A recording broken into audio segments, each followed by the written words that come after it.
जय हिंद दोस्तों, बहुत बहुत स्वागत है आप सबका एक बार फिर से और शुरू करते हैं आज के डिफेंस समाचारों को।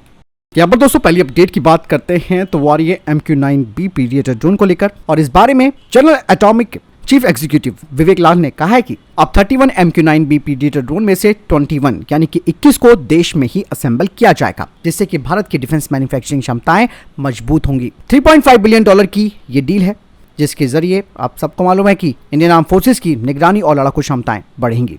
और इस डील के तहत दोस्तों भारत में इन ड्रोन्स का रखरखाव, मरम्मत और ओवरहॉल, जिसे कि हम MRO कहते हैं, ये फैसिलिटी भी यहाँ पर स्थापित की जाएगी। ड्रोन की जो डिलीवरी की टाइमलाइन है वो 3 साल है, जिनमें से 10 जो होंगे वो रेडी फॉर फ्लाइट होंगे और बाकी के 21 भारत में असेंबल्ड होंगे। मतलब साफ है कि 10 फ्लाईवे कंडीशन में भारत आएंगे।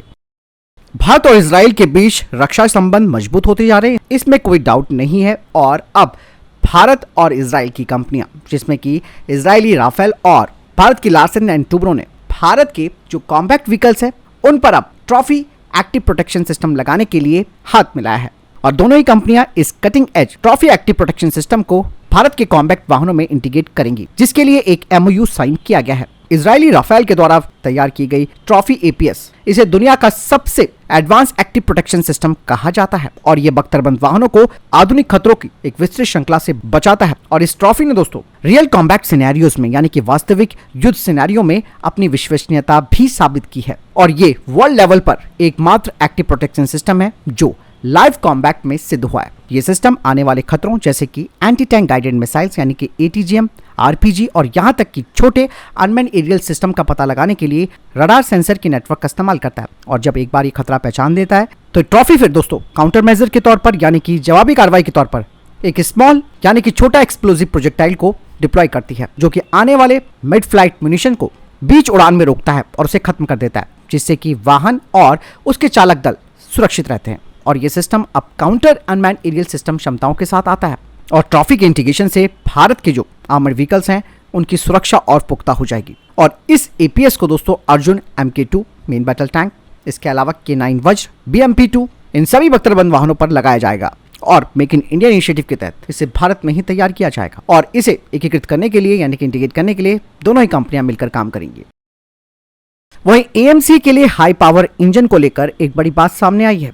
हाल ही में गैस टर्बाइन रिसर्च एस्टेब्लिशमेंट यानी कि GTRE के डायरेक्टर डॉक्टर SV रमन मूर्ति ने कहा है कि भारत के AMC फाइटर जेट प्रोग्राम के लिए एक एडवांस इंजन को विकसित करने के लिए जो जरूरी फंडिंग है वो की जाएगी। साथ ही उन्होंने कहा कि 110 से 120 किलोन्यूटन के थ्रस्ट क्लास के इंजन के लिए करीबन $4.5 बिलियन के इन्वेस्टमेंट की आवश्यकता होगी। नए इंजन में बेहतर थ्रस्ट टू वेट रेशियो होगा, उसकी फ्यूल एफिशिएंसी भी काफी अच्छी होगी, ड्यूरेबिलिटी भी ज्यादा होगी और इसमें स्टेल्थ टेक्नोलॉजी जैसी एडवांस फैसिलिटीज भी शामिल होंगी, जो कि एक मॉडर्न फाइटर जेट के परफॉर्मेंस के लिए काफी महत्वपूर्ण होती है। यही नहीं, उन्होंने बताया कि इस बजट का जो सबसे महत्वपूर्ण हिस्सा है उसका इस्तेमाल रिसर्च एंड डेवलपमेंट के लिए आवंटित किया जाएगा, जिसमें कि डिजाइन और प्रोटोटाइपिंग जो फेस है वो शामिल है, जिसमें कि अलग अलग परिस्थितियों में व्यापक परीक्षण और सर्टिफिकेशन भी किए जाएंगे। इसके अलावा जो कॉम्प्लेक्स पार्ट्स होते हैं इंजन के, यानी कि जटिल भाग होते हैं, उनके लिए एडिटिव मैन्युफैक्चरिंग जैसी एडवांस तकनीकों का इस्तेमाल किया जाएगा और फुल स्केल पर इंजन के टेस्ट के लिए एक परीक्षण सुविधा भी स्थापित की जाएगी। और यही नहीं, इसी बजट के तहत AMC एयरफ्रेम के साथ इंजन का इंटीग्रेशन यानी कि एकीकरण, उड़ान परीक्षण और ऑपरेशनल डिप्लॉयमेंट के लिए जो जरूरी सर्टिफिकेशन होता है उसे भी हासिल किया जाएगा।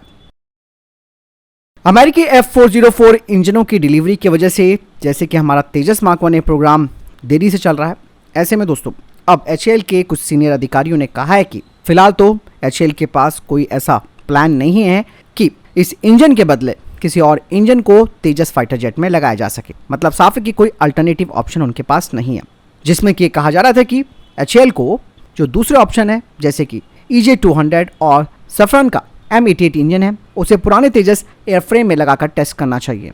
हालांकि ये भी पॉसिबल नहीं है, क्योंकि ऐसा करने के लिए एयरक्राफ्ट के स्ट्रक्चरल एडजस्टमेंट में चेंजेस करने पड़ेंगे, खास करके एयरफ्रेम को लेकर। इसके अलावा इसके इंजन बे का भी एडजस्टमेंट करना पड़ेगा, फिर से वजन के डिस्ट्रीब्यूशन को रिकैलिब्रेशन करना पड़ेगा और साथ ही साथ री इंजीनियरिंग और टेस्टिंग, रीडिज़ाइन, रीसर्टिफिकेशन और साथ ही साथ सप्लाई चेन और लॉजिस्टिक जो कॉम्प्लिकेशंस है उनका भी सामना करना पड़ेगा। यानी कि फिर से हमें अपने तेजस मार्क 1 में और देरी का सामना करना पड़ेगा। ये टाइमलाइन से और पीछे चला जाएगा। फिलहाल तो HAL और इंडियन एयरफोर्स जनरल इलेक्ट्रिक के आश्वासन पर ही अपनी नज़र गड़ा के रखी हुई है और उन्होंने भी कहा है कि F404 इंजन की डिलीवरी इस महीने के अंत से शुरू हो जाएगी और सप्लाई चेन जो है जिसमें कि डिस्ट्रप्शन आ रखा है वो भी 2026 से स्टेबलाइज हो जाएगी। तो आप समझिए दोस्तों कितनी निर्भरता हमारी अमेरिका के ऊपर है। हम इंजन स्वैप भी नहीं कर सकते हैं क्योंकि उसके लिए कितना सारा चेंजेस करना पड़ेगा वो तो मैंने आपको बता ही दिया। लेकिन प्रॉब्लम वही है कि भारत को इस हिसाब से अपने फाइटर जेट्स आगे तैयार करने होंगे ताकि उसमें भारत अपने खुद के इंजन और किसी और अल्टरनेट इंजन को लगाने की जो व्यवस्था है उसके लिए ऑप्शन देना चाहिए ताकि ये चेंजेस ना करना पड़े अगर अमेरिका जैसा देश अपना रंग बदलता है आगे। तो वहीं भारतीय सेना के T-72 मेन बैटल टैंक, इस टैंक को कुछ डिफेंसिव इन्हांसमेंट के साथ देखा गया है और ये जो अपग्रेडेशन किए गए हैं इन टैंकों में उसमें कैनोपी, स्लैट या केज आर्मर, टरट और पीछे के चारों ओर बॉल एंड चेन सुरक्षा और इंजन ब्लॉक पर भी एक अतिरिक्त आर्मर टाइल देखी जा रही है। मतलब साफ है कि उभरते हुए खतरों से किस तरीके से टैंक को बचाया जा सकता है उसकी तैयारी भारतीय सेना कर रही है। इनके जरिए भारतीय सेना के T-72 टैंक किसी भी हमले को बेअसर कर सकते हैं। इवन कैमिकेजी ड्रोन से भी इन पर कोई असर नहीं होगा। और यहाँ पर जो सबसे खास बात देखी जा रही है T-72 मेन बैटल टैंक के डिफेंसिव इन्हांसमेंट को लेकर तो वो है इसके इंजन को भी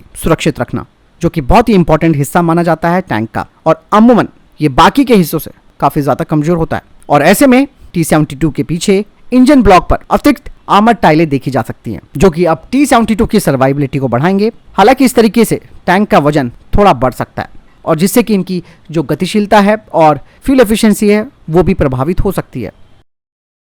भारत के Su-30 MKI फाइटर जेट में 100 किलोमीटर रेंज वाली 4 अस्त्र मार्क 1 मिसाइल ले जाने की क्षमता होगी।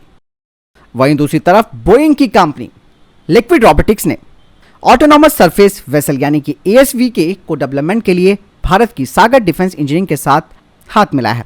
बता दें कि यह साझेदारी समुद्री क्षेत्र में अवेयरनेस यानी कि जागरूकता को बढ़ाएगी और इंडो पैसिफिक क्षेत्र में समुद्री सुरक्षा को मजबूत करेगी। इस साझेदारी में यानी कि इस पार्टनरशिप में दोस्तों भारत में इस सिस्टम की महत्वपूर्ण प्रणालियों को डेवलप किया जाएगा, साथ ही साथ इनका प्रोडक्शन भी किया जाएगा। कैबिनेट कमेटी ऑन सिक्योरिटी ने अभी तक भारतीय नौसेना के लिए 26 राफेल मरीन फाइटर जेट विमानों और 3 अतिरिक्त स्कॉर्पियन यानी कि कलवरी पनडुब्बियों की खरीद के लिए मंजूरी नहीं दी है, जिनकी कीमत लगभग 11 यानी कि $11 बिलियन है। भारतीय सेना ने 500 प्री फैब्रिकेटेड शॉर्ट चेसिस बसों की सप्लाई के लिए अशोका लीलैंड के साथ 197 करोड़ रुपए का कॉन्ट्रैक्ट किया है। वहीं दोस्तों किर्गिस्तान के टोकमोक में भीड़ पहाड़ी सिनेरियो के बीच एक्साइज खंजर का 12वां संस्करण पूरे जोश में चल रहा है, जो कि भारत और किर्गिस्तान के बीच गहरी दोस्ती का प्रतीक है। इस संस्करण में भारत की पैराशूट रेजिमेंट और किर्गिस्तान के स्कॉर्पियन ब्रिगेड के सैनिकों ने आतंकवाद विरोधी और विशेष अभियानों में उन्नत रणनीति पर ध्यान केंद्रित करते हुए एक साथ प्रशिक्षण कर रहे हैं। उनका लक्ष्य उच्च ऊंचाई पर युद्ध, स्नाइपिंग, बिल्डिंग इंटरवेंशन और माउंटेन क्राफ्ट में अपने कौशल को निखारना है। वहीं इंडियन एयरफोर्स ने 70 यानी कि 70 STT-40 स्वदेशी ट्रेनर एयरक्राफ्ट के लिए HAL के साथ कॉन्ट्रैक्ट किया है और सितंबर 2025 से इनकी डिलीवरी शुरू होगी। इंडियन एयरफोर्स में इन विमानों के चालू होने के बाद 36 अतिरिक्त STT-40 और खरीदे जाएंगे। इसके अलावा Indian air force basic trainer aircraft को लीज पर लेने का विकल्प भी तलाश रही है। 2025-2026 वित्त वर्ष में भारतीय वायुसेना ने एक लिस्ट जारी की है जिसमें कि low level radar, electronic warfare suite for helicopter, light combat aircraft, LCH, LUH, GSAT, chaff and flares, jammers, mountain radars, navigation radar, bird detection और monitoring radar, inflatable decoys, Su-30 aircraft के लिए स्वदेशी upgrade, wind profiler जैसी चीजें जो हैं उनका अधिग्रहण किया जाएगा। जापान की तरफ से कहा जा रहा है कि वो अपने आवाजी क्लास माइन स्वीपर वेसल की पेशकश भारतीय नौसेना को कर सकता है।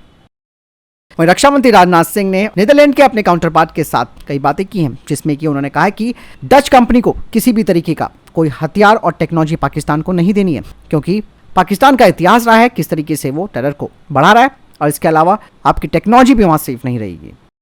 DRDO जोधपुर लैब ने अब एडवांस एयरबोर्न कोटिंग सिस्टम पर काम करना शुरू किया है। आपको बता दें कि ये जो स्पेशल कोटिंग सिस्टम होता है ये एक हाई परफॉर्मेंस कोटिंग सिस्टम होती है जिससे कि fighter jet, unmanned aerial vehicle और रिकॉनेसेंस एयरक्राफ्ट जैसे हवाई प्लेटफॉर्म्स के द्वारा सामना की जाने वाली किसी भी चरम स्थितियों का सामना करने के लिए ही इन्हें डिजाइन किया गया है। इसमें 1.3 से 1.4 mm की कुल मोटाई के साथ सिस्टम में कई लेयर्स यानी कि परतें शामिल होती हैं, जिसमें कि एक प्राइमर और एक टॉप कोट शामिल होता है, जिसे मैनुअल और ऑटोमेटेड स्प्रे कोटिंग प्रोसेस के साथ लगाया जाता है। और ये मोटाई एरोडायनेमिक एफिशिएंसी को बनाए रखते हुए मजबूत सुरक्षा सुनिश्चित करती है, जो कि हाई स्पीड और ऊंचाई पर ऑपरेशन करने वाले एयरक्राफ्ट के लिए महत्वपूर्ण आवश्यकता भी बन जाती है।